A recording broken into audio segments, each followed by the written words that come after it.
Hello दोस्तों, अगर CTET में सीडीपी में 20 से 25 नंबर लाना है तो यह क्लास स्किप मत करना, क्योंकि आज मैं पढ़ाने वाला हूँ 7 फरवरी 2026 पेपर वन के वो असली प्रीवियस ईयर क्वेश्चंस जिनके कॉन्सेप्ट सीटेट बार बार घुमाकर पूछता है। बहुत बच्चे सीडीपी को रटते हैं, इसलिए एग्जाम हॉल में कन्फ्यूज हो जाते हैं, लेकिन आज मैं आपको ऐसा ट्रिक और कॉन्सेप्ट समझाऊंगा कि ऑप्शन देखते ही आंसर दिमाग में चमक जाएगा। और ध्यान रखना, पहला सवाल ही ऐसा है जिसमें आधा से ज़्यादा बच्चा फंस जाता है। तो चलिए शुरू करते हैं। 7 फरवरी 2026 में सीडीपी बाल विकास शिक्षा शास्त्र से जो क्वेश्चन पूछा गया था उसको पढ़ते हैं। पहला क्वेश्चन है, रामा ने अपने भाई ताहिर के साथ मतलबी तरीके से व्यवहार किया। अगले दिन ताहिर बीमार हो गया। रामा ने निष्कर्ष निकाला कि उसने अपने भाई को बीमार कर दिया। तो पियाजे के अनुसार रमा संज्ञानात्मक विकास के किस चरण में है? देखिए, ऑप्शन यहाँ दिया है चार ऑप्शन में दिया है। पहला है ऑप्शन यहाँ पर पूर्व संक्रियात्मक अवस्था, दूसरा है मूर्त संक्रियात्मक अवस्था, तीसरा ऑप्शन है औपचारिक संक्रियात्मक अवस्था और चौथा ऑप्शन है संवेदी चालक अवस्था। देखिए, जीन पियाजे ने बच्चों में संज्ञानात्मक विकास की 4 अवस्था बताया था। ठीक है, जीन पियाजे ने बच्चों की जो दिमाग यानी डेवलप है, इसकी जो अवस्था है 4 अवस्था बताया था। यानी बच्चों की संज्ञानात्मक विकास की 4 अवस्था बताया था। उसका नाम है आपका, पहला है संवेदी चालक अवस्था जो कि जन्म से 2 वर्ष होती है। दूसरा है आपका पूर्व संक्रियात्मक अवस्था जो कि 2 से 7 साल की होती है, और तीसरा है अवस्था इसका मूर्त संक्रियात्मक अवस्था जो कि 7 से 11 साल होती है, और चौथा है अमूर्त संक्रियात्मक अवस्था या इसी को औपचारिक संक्रियात्मक अवस्था कहते हैं, जो कि आपका 11 साल से ऊपर की होती है। ये जीन पियाजे की संज्ञानात्मक विकास की 4 अवस्था है। अब देखिए, यहाँ पर एक-एक करके ऑप्शन को हम एनालिसिस करते हैं। पहला है पूर्व संक्रियात्मक अवस्था, जो कि इसका अवस्था होता है आपका 2 से 7 साल। इस अवस्था में बच्चा क्या होता है, अहम केंद्रित होता है। अहम केंद्रित कहने का मतलब है कि बच्चा सोचता है कि जो चीज़ मुझे पसंद है वही चीज़ दूसरे आदमी को ही पसंद होगा। जो मैं सोच रहा हूँ वही चीज़ दूसरे आदमी भी सोच रहा है। जैसे मैं घूम रहा हूँ उसी तरह पूरी दुनिया भी मेरे पीछे घूम रहा है। यानी वह अपने नज़रिए से ही सभी चीज़ों को देखता है, दूसरे के नज़रिए को वह समझ नहीं पाता है। यानी इसको क्या कहते हैं, अहम केंद्रित सोच कहते हैं। ठीक है? तो तो यहाँ पर क्वेश्चन जो था कहता था कि रामा का जो भाई था ताहिर, उसके साथ वो मतलबी तरह से व्यवहार किया, और अगले दिन क्या हुआ, ताहिर बीमार पड़ गया। तो रामा सोचा कि मैंने ताहिर के साथ जो बुरी बर्ताव किया, इसी की वजह से वो इसी की तरह से वो बीमार हो गया, इसी की वजह से वो बीमार हो गया। तो कहता है कि पियाजे के संज्ञानात्मक विकास के अनुसार जो है ना, रामा संज्ञानात्मक विकास की किस अवस्था में है? तो इसका करेक्ट आंसर जो होगा आपका पूर्व संक्रियात्मक अवस्था होगा, क्योंकि इस अवस्था में बच्चे सोचता है कि मैं जो कर रहा हूँ, मैं जो सोच रहा हूँ, वही दुनिया सोच रहा है, वही दुनिया कर रहा है। यानी बच्चा जो है सिर्फ़ अपने आप को ही हर कुछ समझता है। तो यहाँ पर वह यह बात को नहीं समझ पाता है कि बीमारी जो है, इसका बीमारी का कारण कुछ और हो सकता है। तो यहाँ पर वो समझता है कि मेरा भाई जो ताहिर बीमार हुआ है, इसका कारण मैं ही हूँ। दूसरा ऑप्शन को भी देखता हूँ। पहला तो ऑप्शन इसका करेक्ट है, पूर्व संक्रियात्मक इसका करेक्ट ऑप्शन होगा। लेकिन दूसरा ऑप्शन को भी देख लेते हैं, क्योंकि आपको हर एक ऑप्शन को एनालिसिस करके समझना है, ताकि नेक्स्ट एग्जाम में यदि क्वेश्चन घुमाकर पूछेगा भी तो आपको याद रहेगा। मूर्त संज्ञानात्मक अवस्था, देखिए, मूर्त संज्ञानात्मक अवस्था जो है ये आपका 7 से 11 साल की होती है, याद रखिएगा। पूर्व संज्ञानात्मक अवस्था जो है 2 से 7 साल की होती है, और मूर्त मूर्त संज्ञानात्मक अवस्था जो होता है ये आपका 7 से 11 साल की होती है। इसमें क्या है, इसमें बच्चा जो है ना तार्किक रूप से सोचना शुरू कर देता है। बच्चा क्या है, तार्किक रूप से सोचना शुरू कर देता है, और वह समझ जाता है कि किसी के साथ बुरा व्यवहार करना उसके बीमार होने का कोई सीधा कारण या संबंध नहीं हो सकता है। ठीक है? तो ऑप्शन 2 इसका क्या होगा, गलत होगा। ऑप्शन 3 को देखते हैं। ऑप्शन 3 में जो है औपचारिक संक्रियात्मक अवस्था है। तो औपचारिक संज्ञानात्मक अवस्था जो होता है ये आपका 11 साल से ऊपर है, ठीक है, 11 प्लस है। यह किशोरावस्था की स्थिति होती है जहाँ बच्चा अमूर्त और काल्पनिक स्थिति पर सोच सकता है। जो यहाँ पर इसकी जहाँ जो यहाँ पूरी तरह से इसका सोच क्या कैसी हो जाती है? वैज्ञानिक हो जाती है। तो ऑप्शन थर्ड भी है यहाँ पर क्या है? गलत है। और ऑप्शन फोर्थ को देखते हैं। ऑप्शन फोर्थ जो है आपका संवेदी चालक अवस्था, यानी यह जो होता है आपका जन्म से 2 साल की होती है। इसमें बच्चा जो है कैसे सीखता है? तो इसमें बच्चा अपनी इंद्रियों के माध्यम जैसे देखकर, छूकर, हाथ-पैर मार कर के सीखता है, ठीक है? तो ऐसा सोच बच्चा संवेदीकामक अवस्था में नहीं कर सकता है। तो ऑप्शन फोर्थ भी क्या है? गलत है। तो इसका करेक्ट आंसर होगा आपका ऑप्शन 1, पूर्व संक्रियात्मक अवस्था, ठीक है? पूर्व संक्रियात्मक अवस्था होगा, क्योंकि पूर्व संक्रियात्मक अवस्था में बच्चा जो है, यहाँ बच्चा के जो है बच्चों में जो है ना जीववादी सोच की कमी होती है। वह सभी निर्जीव चीज़ों को क्या मानता है? सजीव मानता है, ठीक है? जैसे लुढ़कती हुई पत्थर, चलती हुई पंखा, ये सभी को मैं क्या मानता है? वो जीव मानता है, ठीक है? तो ऑप्शन जो है ना फर्स्ट आपका करेक्ट आंसर होगा पूर्व संक्रियात्मक अवस्था। और इसकी अवस्था इसकी एज क्या है आपका? 2 से 7 साल है। चलिए अगला क्वेश्चन की ओर चलते हैं। सेकेंड क्वेश्चन है, सेकेंड क्वेश्चन है, डैश वह प्रक्रिया है जिसके द्वारा बच्चे अपनी जेंडर भूमिकाओं के बारे में जागरूक हो जाते हैं। देखिए, जेंडर भूमिकाओं की जब बात किया जा रहा है तो जेंडर भूमिकाओं का मतलब है कि बच्चा जो है लड़का और लड़की के बारे में किससे सीखता है? ये तो अपने परिवार से ही सीखता है कि लड़का जो है ना बाहर की काम करेगा और लड़कियां घर की काम करेगी।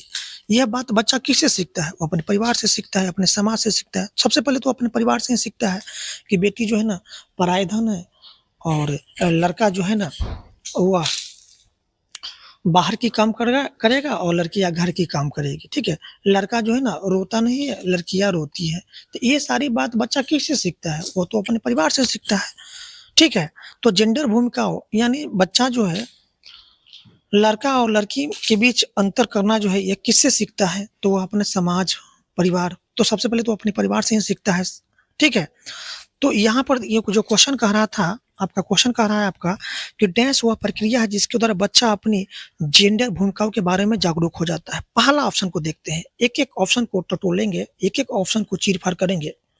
पहला है आपका ऑप्शन जेंडर समानता। देखिए जेंडर समानता इसका अर्थ ही है महिला और पुरुष को समान अधिकार मिलना। तो यह जागरूकता की प्रक्रिया नहीं है बल्कि एक सामाजिक लक्ष्य है। तो पहला ऑप्शन यहाँ पर गलत हो जाएगा। दूसरा ऑप्शन को देखते हैं, जेंडर संबंधता। जेंडर संबंधता की बात किया जाए तो जेंडर संबंधता का मतलब यह केवल जेंडर से जुड़ाव को दर्शाता है। यह सीखने की कोई स्थापित मनोवैज्ञानिक प्रक्रिया नहीं है। तो ऑप्शन 2 भी यहाँ पर गलत है। जेंडर समरूपता, देखिए जेंडर समरूपता का मतलब इसका अर्थ है जेंडर में समानता देखना, लेकिन यह भूमिका सीखने की प्रक्रिया का नाम ही नहीं है। तो ऑप्शन थर्ड भी गलत है, जेंडर समरूपता। ऑप्शन फोर्थ को देखते हैं। ऑप्शन फोर्थ है जेंडर वर्गीकरण यानी टाइपिंग। यही आपका सही उत्तर है। यह वह सामाजिक प्रक्रिया है जिसमें बच्चा सीखता है कि समाज लड़का और लड़कियों से क्या उम्मीद रखता है, क्या उम्मीद करता है। जैसे लड़का रोता है, लड़कियां गुड़िया से खेलती है, ठीक है? यानी कहने का मतलब कि लड़का जो है ना लड़का जो है कार से खेलता है, लड़कियां गुड़िया से खेलती है। यह बात बच्चों को किसने बताया? तो उसके समाज ने बताया, ठीक है? और उसके परिवार ने बताया। लड़कियां पराय धन होती है, यह बात बच्चों को किसने बताया? उसके परिवार ने बताया। तो यह बात बच्चा कहाँ से सीखा? परिवार से सीखा। तो इसी को क्या कहते हैं? जेंडर वर्गीकरण एंड जेंडर टाइपिंग कहते हैं, ठीक है? तो ऑप्शन क्या होगा? ऑप्शन आपका फोर्थ यहाँ पर राइट आंसर हो जाएगा। चलिए अगले क्वेश्चन की ओर चलते हैं। अगला क्वेश्चन है आपका, लेव वाइगोत्स्की के आलम्बन यानी स्कैफोल्डिंग, इसको इंग्लिश में कहते हैं स्कैफोल्डिंग। लेव वाइगोत्स्की के आलम्बन स्कैफोल्डिंग की अवधारणा का उपयुक्त वर्णन कौन सा है? पहला ऑप्शन है सहयोग और संवाद पर पाबंदी। देखिए जब बच्चों को सहयोग और संवाद पर पाबंदी लगा दीजिएगा तो बच्चा सीखेगा क्या? वाइगोत्स्की तो सीधा-सीधा कहता है कि बच्चा जो है ना अपने समाज से अंतःक्रिया करके सीखता है। जब बच्चा 2 लोगों के साथ बैठता है, बातचीत करता है, उसके साथ बातचीत करता है, तो क्या है अपना ज्ञान का निर्माण करता है। तो वाइगोत्स्की तो सीधा कहता है कि बच्चा जो है ना समाज से सीखता है, ठीक है? समाज के साथ अंतःक्रिया करके सीखता है। तो सहयोग और संवाद पर जब पाबंदी ही लग जाएगा, तो ये तो वाइगोत्स्की के सिद्धांत के खिलाफ है। तो पहला ऑप्शन तो गलत हो जाएगा।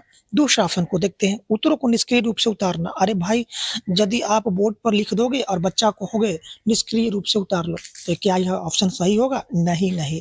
बच्चा तो सक्रिय ज्ञान का निर्माण करता है, सक्रिय एक्टिव लर्नर है, ठीक है? तो यहाँ तो निष्क्रिय की बात किया जा रहा है। जहाँ भी आपको निष्क्रिय यह वाला वर्ड आपको देखने को मिलेगा ना, तो ये कतई आपका सही नहीं होगा। यह वर्ड जो है आपका क्या है? नेगेटिव वर्ड है। सक्रिय ये आपका पॉजिटिव वर्ड है, निष्क्रिय ये आपका नेगेटिव वर्ड है। यानी बच्चों को उतारना यानी रटना या याद करना, रोट लर्निंग, ठीक है? ये सब क्या है? आपका नेगेटिव वर्ड है। तो जहाँ भी आपको दिखेगा रटना, याद करना, ठीक है? निष्क्रिय, डांटना, मारना, ठीक है? ये सब क्या है? आपका निष्क्रिय वर्ड है, नेगेटिव वर्ड है, ठीक है? नेगेटिव वर्ड है। तो उत्तरों को निष्क्रिय रूप से उतारना, तो उत्तरों को निष्क्रिय रूप से उतारना यह क्या आपका नेगेटिव वर्ड है, तो कतई सही नहीं होगा। तो ऑप्शन 2 भी ऑप्शन 2 भी आपका गलत है। ऑप्शन 3 को देखते हैं। ऑप्शन 3 है स्वयं ही समस्याओं का समाधान करना। अरे भाई, जब बच्चा स्वयं ही समस्याओं का समाधान कर लेगा, तो फिर मास्टर साहब क्यों है क्लास में? तो स्वयं ही समस्याओं का समाधान करना यह आलंबन नहीं होगा। आलंबन का मतलब ही है उसको सहायता दे रहा, टेम्पररी सपोर्ट करना। जब बच्चा सीखते समय या पढ़ते समय किसी चीज़ों पर अटक जाए, तो उसको थोड़ा-सा मदद दे दो, थोड़ा-सा इशारा कर दो, तो बच्चा जो है ना उस चीज़ को पूरा कर लेगा। इसी को तो क्या कहा गया है? स्कैफोल्डिंग कहा गया है। वाइगोत्स्की इसी को क्या कहता है? स्कैफोल्डिंग कहता है, यानी अस्थायी मदद कहता है। तो स्वयं ही समस्याओं का समाधान करना, ये तो आपका स्कैफोल्डिंग तो होगा ही नहीं। तो ऑप्शन 3 भी गलत है, क्योंकि स्कैफोल्डिंग में क्या है? शिक्षक की सहायता की ज़रूरी पड़ती है। तो यहाँ का सहायता का अभाव है। स्वयं ही यदि समस्या का वो समाधान बच्चा कर लेगा, तो यहाँ तो स्कैफोल्डिंग का बात हुआ नहीं। तो ऑप्शन 3 भी गलत है। ऑप्शन 4 को देखते हैं, आधी हल की हुई समस्या देना। जी हाँ, बच्चा को पूरा मत बताओ, थोड़ा-सा आधा हल किया हुआ समस्या दे दो, ताकि बच्चा खुद उस बची हुई समस्या को अपने दिमाग को लगा कर के हल कर ले। तो इसी को क्या कहते हैं? आलम्बन कहते हैं। इसको क्या कहते हैं? आलम्बन कहते हैं। ठीक है? जब बच्चा कहीं अटकता है, तो उसे थोड़ी मदद या संकेत देना ही क्या है? स्कैफोल्डिंग है, यानी आलम्बन है। जैसे मान लिया जाए कि पहली बार बच्चा को पहली बार साइकिल चलाने नहीं आता है, तो पिताजी क्या करता है, पीछे से क्लियर पकड़ता है और बच्चे को कहता है कि तुम पैडल मारो। तो बच्चा जब पैडल मार कर के साइकिल चलाने लगता है, तो पिताजी क्या करते हैं, पीछे से क्लियर को छोड़ देता है। तो पिताजी द्वारा जो क्लियर पकड़ा गया, वही क्या है? आपका स्कैफोल्डिंग है। क्या है आपका? स्कैफोल्डिंग है। जब बच्चा साइकिल चलाने लगता है, तो पिताजी क्या करते हैं? पीछे से हाथ को हटा लेता है, ठीक है? तो यही क्या है? आपका अस्थायी मदद है, यानी स्कैफोल्डिंग है। तो ऑप्शन 4 आपका क्या होगा? ऑप्शन 4 आपका यहाँ पर करेक्ट आंसर हो जाएगा। चलिए अगले क्वेश्चन को देखते हैं। अगला क्वेश्चन है आपका, प्रगतिशील शिक्षा किस पर जोर देती है? प्रगतिशील शिक्षा, पहला ऑप्शन है रटकर याद करना और शिक्षक केंद्रित। अरे भाई, मैं तो पहले ही बता चुका हूँ कि रटकर याद करना, रटना, मारना, डांटना, ठीक है? ये सभी क्या है? आपका नेगेटिव वर्ड है। क्या है? आपका नेगेटिव वर्ड है। जहाँ भी यह वर्ड आपको दिखेगा जिस ऑप्शन में, वो ऑप्शन बिल्कुल क्या होगा? गलत होगा। बिल्कुल क्या होगा? गलत होगा।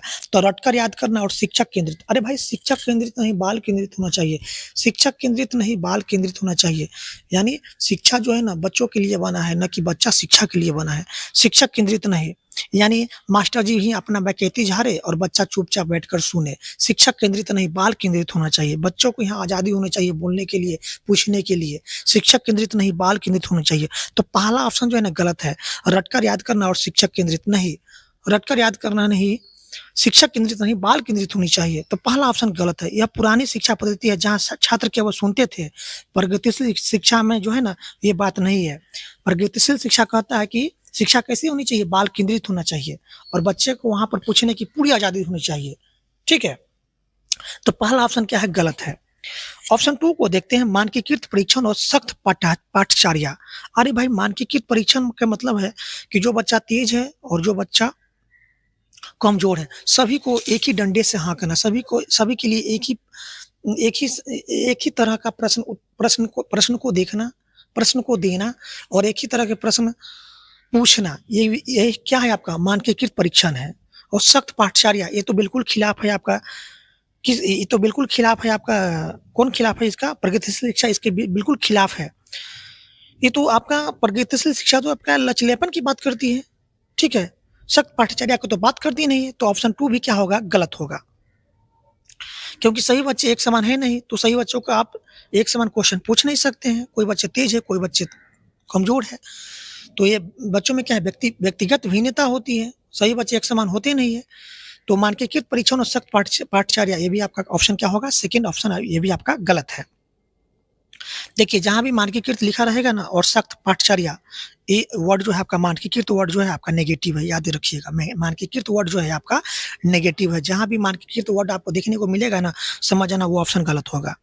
ऑप्शन थर्ड को देखते हैं, प्रतियोगिता और व्यक्तिगत उपलब्धि। देखिए, प्रतियोगिता और व्यक्तिगत उपलब्धि कहने का मतलब है कि बच्चों में प्रतियोगिता यानी एक दूसरे के साथ तुलना पैदा करना, ठीक है? प्रतियोगिता यानी रेस रेस लगाना।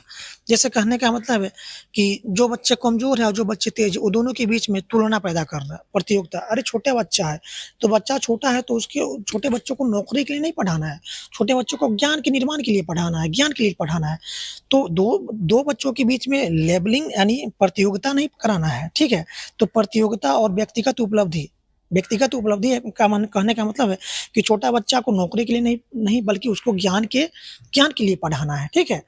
तो ऑप्शन थर्ड भी क्या होगा? ऑप्शन थर्ड भी आपका क्या हो जाएगा? यहाँ पर गलत हो जाएगा, ठीक है? ऑप्शन थर्ड भी क्या है आपका? गलत हो जाएगा। ऑप्शन फोर्थ को देखते हैं। देखिए, ऑप्शन फोर्थ जो कहता है आपका, ऑप्शन फोर्थ जो कह रहा है आपका, छात्र केंद्रित शिक्षा और सक्रिय भागीदारी। देखिए, छात्र केंद्रित शिक्षा ये तो आपका सही है। शिक्षा कैसी होनी चाहिए? छात्र केंद्रित होना चाहिए। छात्र केंद्रित होना चाहिए यानी बच्चे बच्चे को पूरी आज़ादी होना चाहिए किसी भी चीज़ को पूछने के लिए। बच्चे बिना संकोच किए हुए क्लास में मास्टर जी से कुछ भी पूछ सकते हैं। छात्र केंद्रित होना चाहिए, ठीक है? बाल केंद्रित होनी चाहिए। यहाँ पर बच्चे को पूरी आज़ादी होना चाहिए किसी भी चीज़ को पूछने के लिए। तो शिक्षा कैसी होनी चाहिए? छात्र केंद्रित होना चाहिए और सक्रिय भागीदारी होनी चाहिए। ये सही है। ये बच्चा खुद प्रयोग करके सक्रिय रूप से सीखे, यानी लर्निंग बाय डूइंग। बच्चा खुद अपना प्रयोग करके सक्रिय रूप से सीखे। तो ऑप्शन फोर्थ आपका क्या होगा? ये आपका सही ऑप्शन है। ऑप्शन फोर्थ क्या है आपका? सही ऑप्शन है, ठीक है? तो करेक्ट ऑप्शन क्या होगा? ऑप्शन आपका फोर्थ होगा। शिक्षा कैसी होनी चाहिए? छात्र केंद्रित होना चाहिए, ठीक है? शिक्षा कैसी होनी चाहिए? छात्र केंद्रित होना चाहिए। तो जहाँ भी छात्र केंद्रित या बाल केंद्रित लिखा रहेगा ना, वो ऑप्शन आपका बिल्कुल करेक्ट होगा, ठीक है? बच्चा खुद प्रयोग करके सीखे, ऐसी शिक्षा होनी चाहिए। ये अब क्या है? ये जो है आपका प्रगतिशील शिक्षा पर जोर देती है। कौन? आपका छात्र केंद्रित शिक्षा। तो ऑप्शन आपका फोर्थ करेक्ट आंसर हो जाएगा। अगला प्रश्न है, कोहलबर्ग के नैतिक विकास के बारे में कौन सा विकल्प सही है? देखिए, कथन ए सही है कि बच्चा नियमों को लचीला मानने लगते हैं, लेकिन कथन आर गलत है क्योंकि कोहलबर्ग ने नैतिक विकास को चरणों में बताया है, न कि असतत प्रक्रिया में। तो ऑप्शन जो है ना आपका, ऑप्शन जो है आपका ए सही है लेकिन आर गलत है। अगला क्वेश्चन है कि लय वागोत्स्की के अनुसार संज्ञानात्मक विकास किसके द्वारा निर्देशित होता है? देखिए, लय वागोत्स्की के अनुसार संज्ञानात्मक विकास जो है ना किसके द्वारा निर्देशित होता है? पूछा गया है आपसे। पहला ऑप्शन है अवधान और ध्यान केंद्रित करने की प्रक्रिया। देखिए, अवधान और ध्यान केंद्रित करने की प्रक्रिया जो है ये आपका व्यवहारवादी या सूचना प्रसंस्करण सिद्धांत का हिस्सा है। तो ऑप्शन आपका फर्स्ट गलत हो जाएगा। सेकंड ऑप्शन है समायोजन और समावेशन। अरे भाई, समायोजन और समावेशन तो ये तो जीन पियाजे का सिद्धांत है, वाइगोत्स्की का तो है नहीं। तो ऑप्शन सेकंड भी गलत है।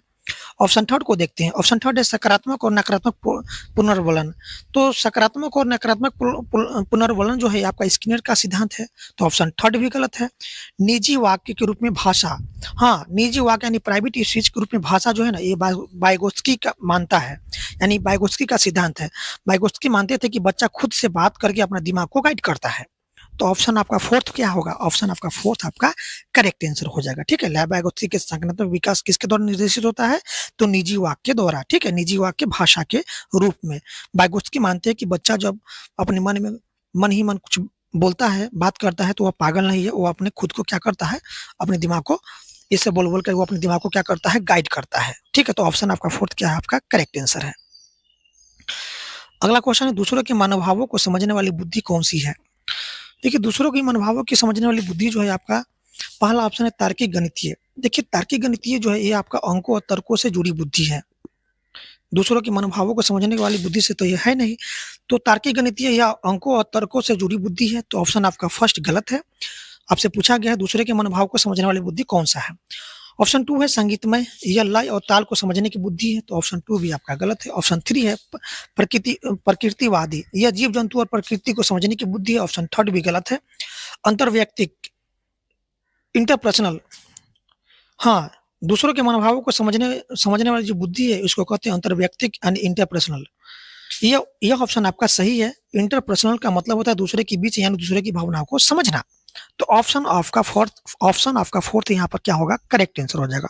ऑप्शन फोर्थ क्या है आपका? यहाँ पर करेक्ट आंसर हो जाएगा, ठीक है? यानी अंतर्व्यक्तिक बुद्धि का मतलब है दूसरों की भावनाओं यानी दूसरों के बीच यानी दूसरों की भावनाओं को समझना, दूसरों की मानवदशा को समझना, ये क्या आपका अंतर्व्यक्तिक बुद्धि है। ऑप्शन फोर्थ यहाँ पर करेक्ट आंसर हो जाएगा।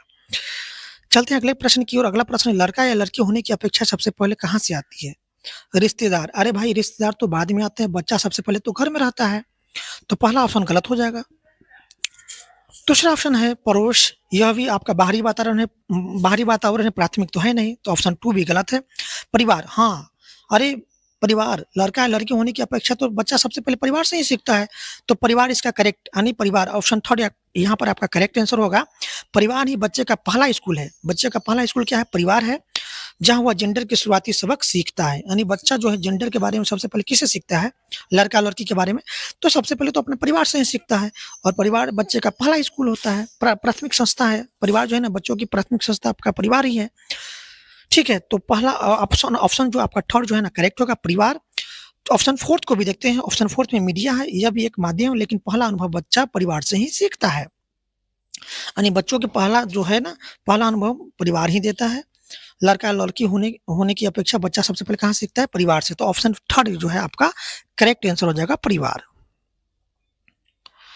अगला क्वेश्चन है रचनात्मक मूल्यांकन की विशेषता क्या है? देखिए रचनात्मक मूल्यांकन वर्ष के अंत में परीक्षा, पहला ऑप्शन है वर्ष के अंत में परीक्षा।